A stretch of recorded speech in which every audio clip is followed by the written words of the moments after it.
Televízia Markíza uvádza v hlavných úlohách v slovenskom znení Jozef Vajda, Lenka Košická, Sidy Tobias, Emanuel Hasson v seriáli Cigánky. Ďalej v slovenskom znení Maroš Kramár, Matej Landl, Dušan Sabo, Peter Šimun. Mám vo súde niečo zlé?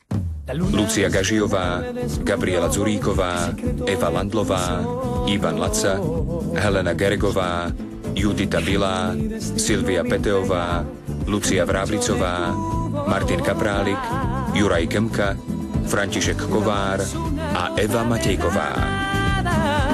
De la copa donde solo bebe Dios, que resbaló y burló a toditas las estrellas para posarse entre nosotros dos, porque el amor y el dolor son los dos manos de una cruz marcada en mi mano, porque la bailame esta cumbia, bailame esta rumba, bailame esta rumba pa' allí.